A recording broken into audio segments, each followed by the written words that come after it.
noche es acerca de las características del perdón.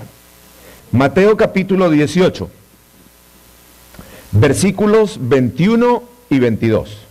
Dice así la voz del Señor. Se le acercó Pedro y le dijo: Señor, ¿cuántas veces perdonaré a mi hermano que peque contra mí? ¿Hasta 7? Jesús le dijo: no te digo que 7 solamente, sino aún hasta 70 veces 7. Ese es el tema para esta noche, fundamentado en esta base santa de la palabra de Dios, las características del perdón.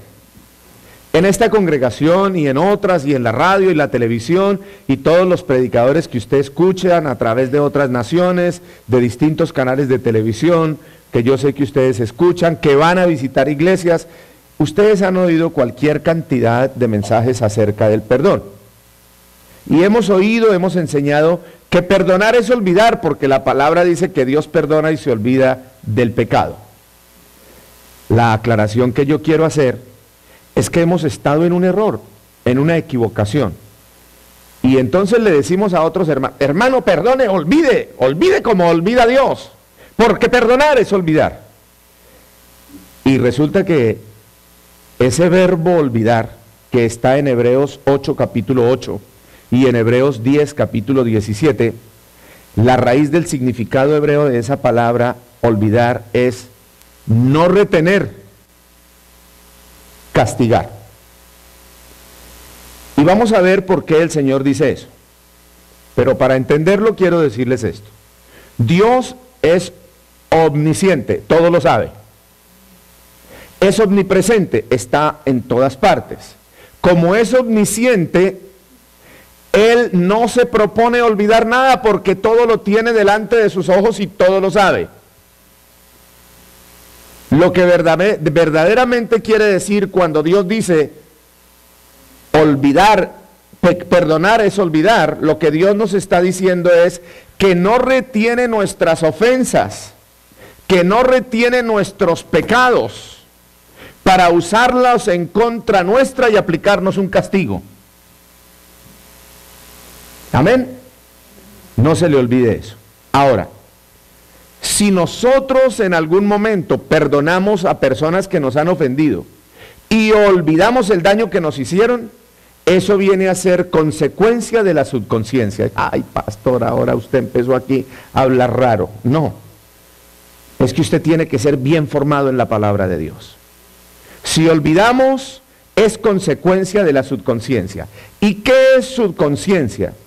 Es el estado inferior de la conciencia psicológica de la persona, en que por la poca intensidad o duración de las percepciones nuestras, escapan a la introspección del individuo o del alma.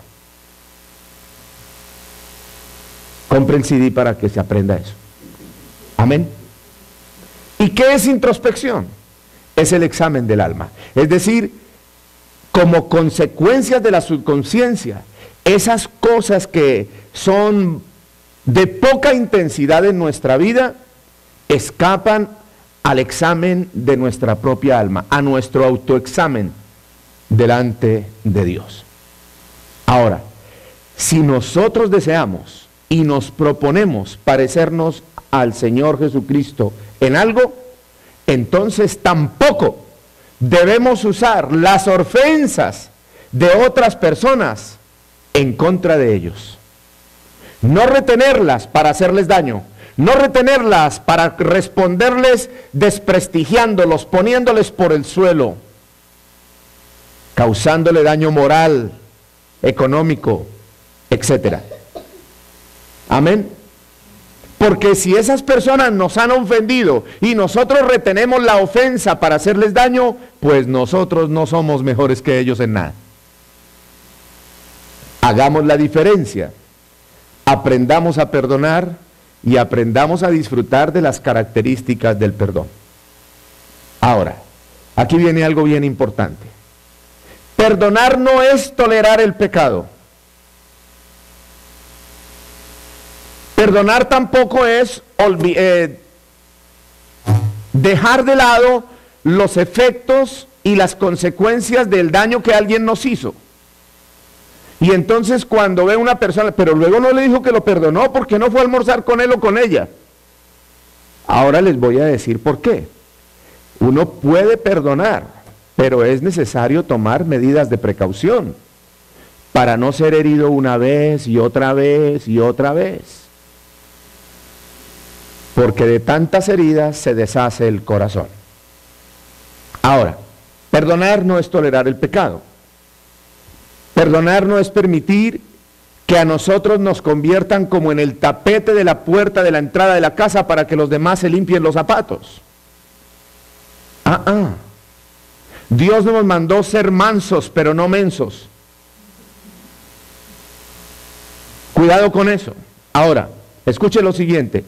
Es sabio, es de nobles, es agradable a Dios perdonar los pecados y las ofensas del pasado, pero también es sabio, es justo, es honesto y es agradable a Dios que nosotros nos preparemos para las ofensas futuras o contra pecados o ataques del futuro de esas personas que se deleitan ofendiendo y haciéndole daño a otras personas.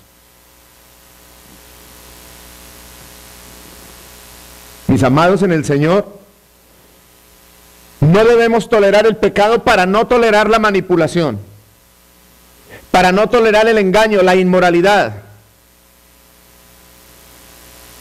para no salir maltratados con frecuencia. Pero hay que perdonar, para que no permanezcamos con continuas heridas en el corazón.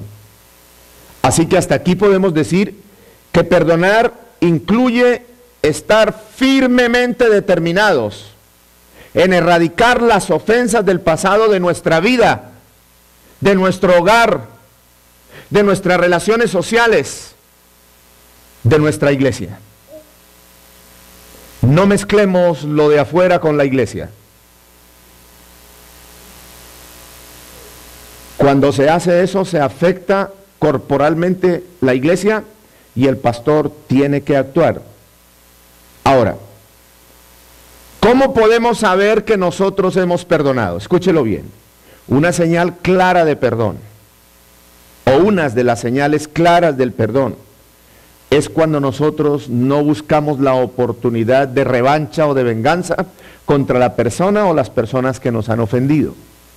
Otra señal clara del perdón es que cuando nosotros nos mencionan los nombres de esas personas, nosotros no tenemos ninguna manifestación de las emociones contra ellos.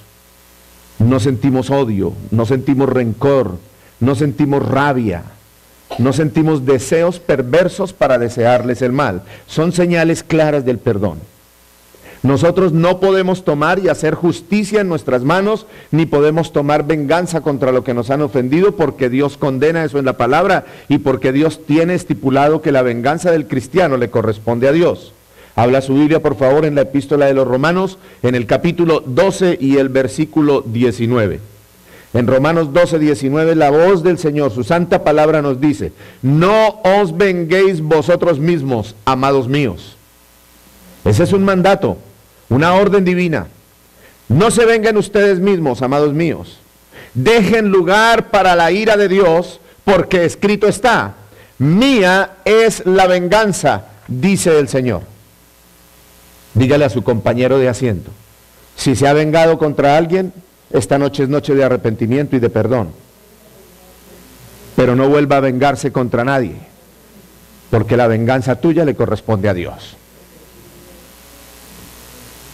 Ahora, cuando el Señor dice: mía es la venganza, yo pagaré, esto no quiere decir,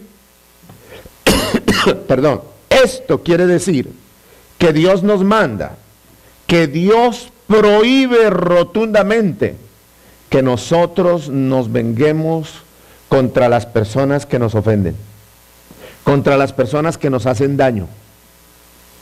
Esa venganza la toma Dios en sus manos. No podemos vengarnos aunque nosotros veamos que estamos obrando con justicia.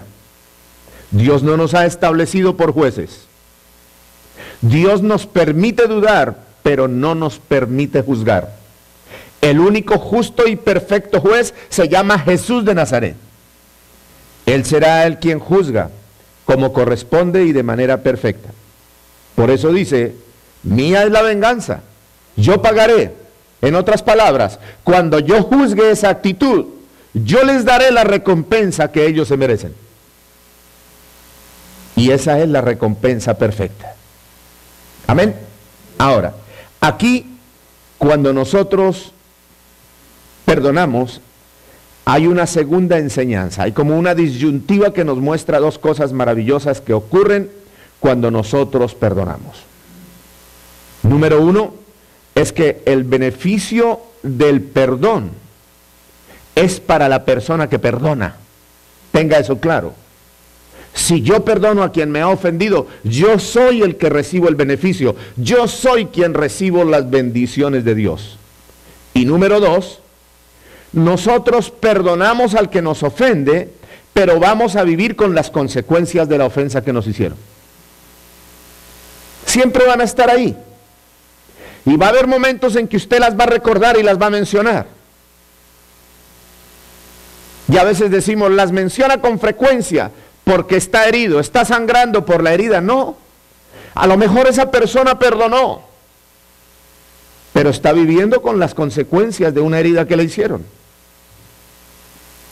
Es como cuando una persona se enferma, va al doctor, lo examina, lo diagnostica y le formula, se toma la medicina con la cantidad de medicina o de medicamento por el tiempo que el doctor manda y sana. Pero quedan las secuelas, porque los medicamentos quitan el dolor, calman la enfermedad, pero nunca quita la raíz de la enfermedad. Si usted ha recibido un poquito de información, por ejemplo, acerca de la quimioterapia, la quimioterapia lo que hace es dormir la enfermedad, pero no quita la enfermedad. Así que, mis amados en Cristo, nosotros perdonamos, pero vamos a vivir con las consecuencias de la ofensa que nos hicieron. Por lo tanto, si nosotros perdonamos sinceramente a las personas que nos ofenden, que nos hacen daño, se rompen las ataduras. Esas ataduras que nos mueven a tomar venganza. Y decimos, voy a aplicarle la ley del talión ojo por ojo y diente por diente, porque el que la hace la paga y el que a hierro mata, a hierro muere. ¿Verdad? Bueno, eso está mandado a recoger para el cristianismo que entiende y que practica bien la palabra de Dios. Cuando perdonamos, nosotros somos libres de todo resentimiento en nuestra mente, en nuestra alma y en nuestro corazón. Palabras más o palabras menos, el perdón aquieta nuestra mente agitada por el rencor como consecuencia de las ofensas que recibimos. Cuando a usted lo ofenden, ¿qué hace, hermano? A veces ni duerme, pensando en lo que le hicieron y cómo se va a desquitar, ¿verdad? Bueno, mis amados en Cristo, pues cuando éramos bien religiosos, ¿qué era lo que hacíamos? Me acuerdo mucho, en días pasados en un documental presentaron en un noticiero de Colombia el que mató al ministro de Defensa Rodrigo Lara Bonilla, o ministro de Justicia, y presentaron a esa situación. ¿Pueden ustedes creer que el sicario que mató a ese ministro en Colombia, antes de ir a dispararle para quitarle la vida, se fue a un edificio católico para pedirle al Señor de los Milagros que le ayudara para que su crimen saliera bien y no lo fuera a coger la policía? Esa es la religión. Mis amados en el Señor, Dios quiere una iglesia que entienda, aplique y practique bien lo que Dios nos dice. Y por eso estamos hablando de las consecuencias del perdón. Toda ofensa agita la mente,